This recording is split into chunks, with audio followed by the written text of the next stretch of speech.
spiritual benefits, and inshallah it's going to inspire us now. But let's get inspired by some of the physical, more tangible aspects of the prayer. This prayer, brothers and sisters in Islam, is a complete training module for us, right? In terms of our journey to the hereafter, as well as in terms of our journey in this world. For this prayer teaches us many physical aspects that you and I need to succeed in life. And I'm going to share with you 10, if not 11, bi'idhnillahi ta'ala. Number one, the salah teaches us punctuality.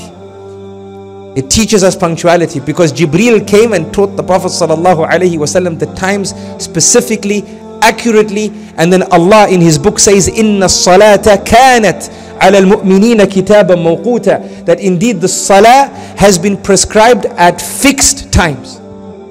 Number two, salah teaches us unity, and that is when we pray in the masjid, because salah teaches us the concepts of unity and rids us of those concepts that breed racism and complexes. Why?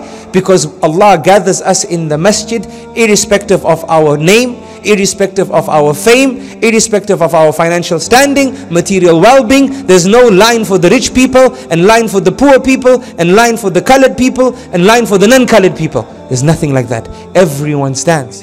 That's number two. Number three, salah teaches us humbleness. Why? You got to look down. Why? You can't be picky with which position you stand in the masjid. In the masjid, you got to lower your gaze. You got to listen to the instruction of the imam. It humbles you, right? There's rules and regulations in terms of how you can correct the imam. You have to follow them. You humble. You always kept in your place. You know that statement, hashtag stay in your lane? Yes. Salah, hashtag teaches us to stay in our lane. From the benefits of the salah is that salah teaches you leadership. And this is for the one who leads the prayer. Because for the imam, he has to be a leader. The salah teaches you cooperation. How? Because the salah teaches us about how to follow leadership. What is another benefit of salah? Salah teaches us how to be a team, to be an effective team member. How to be a competent team member. The salah also teaches us, brothers and sisters in Islam, to be a person on the move. Not to be stagnant, lazy.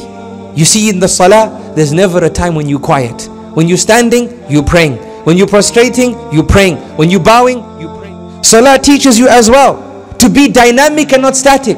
It teaches you that you shouldn't do one thing the same way all the time.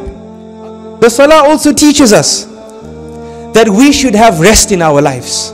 That as you should be proactive, but don't forget your body has a haqq. Rest. Why? When you rest, you come back stronger. But salah also teaches you that your rest cannot be longer than your action. Do you sit longer in salah?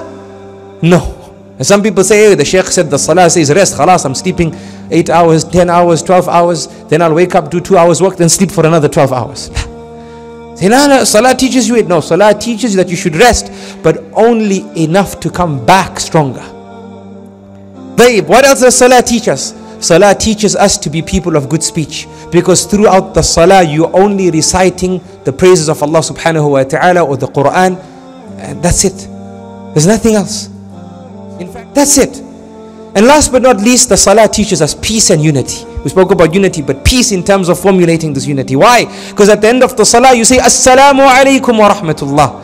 Assalamu alaikum wa rahmatullah. Why are you reciting this? Because some of the scholars say, or they've cited the wisdom behind the salam is when you're in the jama'ah, you are making dua for those on your right and your left. And this is unity and this is peace. You're spreading peace. In fact, before the salam, you say